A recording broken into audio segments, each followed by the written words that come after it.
سلام دوست عزیز، به کانال آشپزی خانگی خوش آمدید. امروز میخوایم براتون یک دلده خوشمزه پخته کنیم که مواد لازمش اینجا براتون گذاشتیم. 2.5 گلاس دلده گرفتیم، گندم، 1 عدد پیاز بزرگ، عدس، نیم گلاس روغن، زردچوبه، سیر، مرچ سیاه، نمک. از مواد دلده است. و اینجا مواد قرمه‌ش براتون آماده کردیم. نیم کیلو گوشت چرخ کرده مرغ است. مصالحش نمک، رب، زردچوبه، سیر و 1 دانه مرچ تازه، نیم گلاس روغن، نیم گلاس دال نخود، 1 عدد پیاز بزرگ و اینجا 4 عدد بانجانمی متوسط.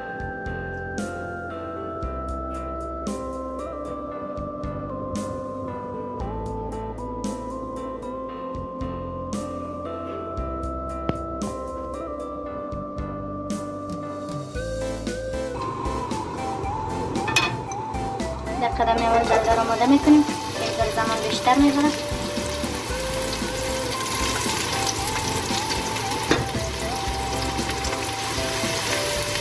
یا میمانیم بخشه.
به اندازه 6 گلاس آب جوش می‌دادیم.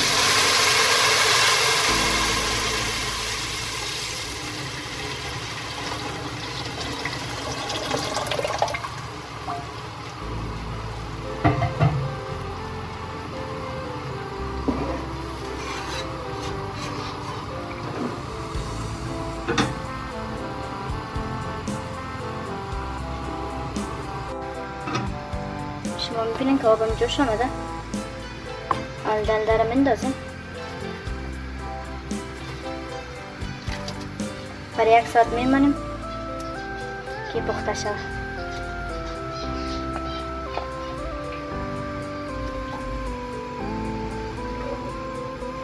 و عدس شال نمیندازیم.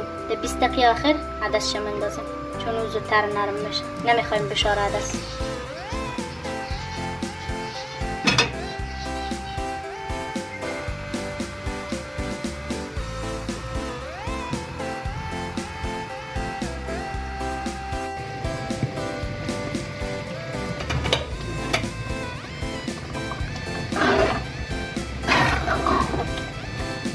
از 1 ساعتش مانده.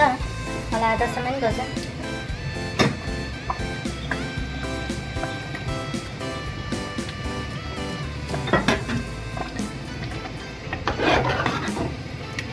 البته یادتان باشه که در جریان ازی که 1 ساعتی که دلده را میندازین حتما 2-3 باری رو شور بتن که زیر دیگ میگیره.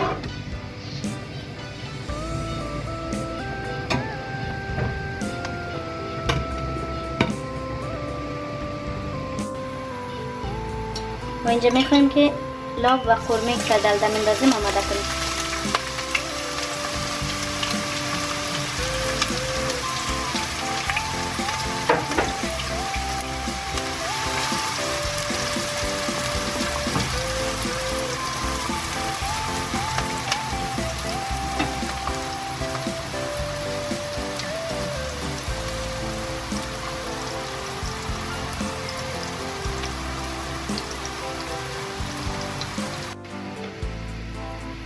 شما میبینیم که اینجا مواد کوفتهش انداختیم، آماده میکنیم تا پیاز ما سرخ میشه. در کوفتهش یک قاشق آرد میندازیم، یک قاشق زردچوبه میندازیم، یک قاشق نمک،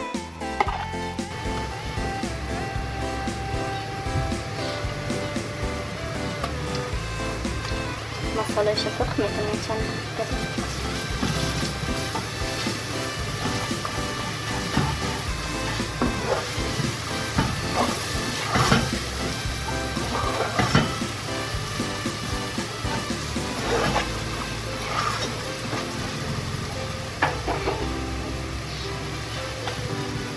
اینجا با اینجا میریم اضافه کنیم، سرخ کنیم.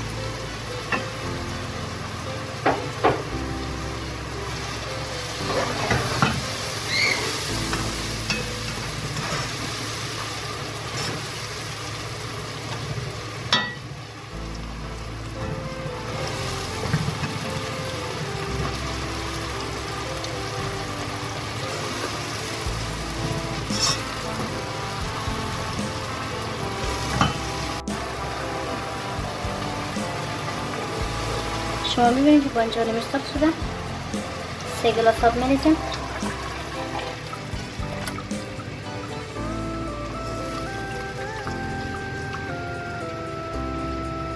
میمونیم جوش بیاد.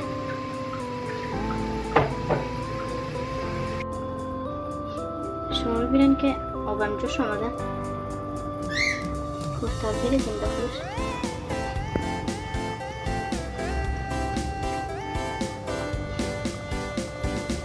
وقتی همزمان کوفته میریزیم داخل آب جوش نباید زیر حرارت بلند باشه زد.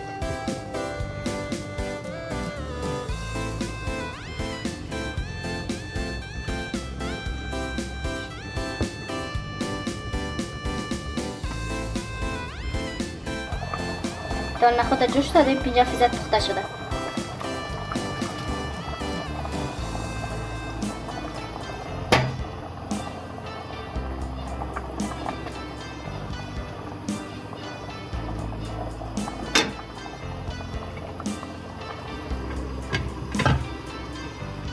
بر نیم ساعت میمونیم پخته شد. خب دوستای عزیز شما میبینین دلده آماده است. یم از قرمش هم خوب رنگ گلاب کشیده آماده است. حالا میخوایم رو بکشیم.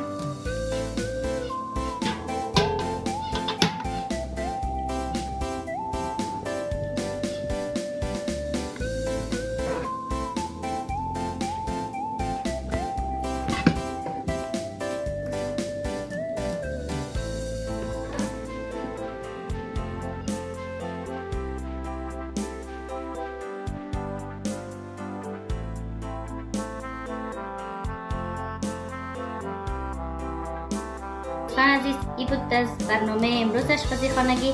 خوشحال میشیم کانال ما را دنبال کنید و با نظریات نیکتان ما را حمایت کنید. تا برنامه آینده و یک غذای جدید، الله نگهدارتان.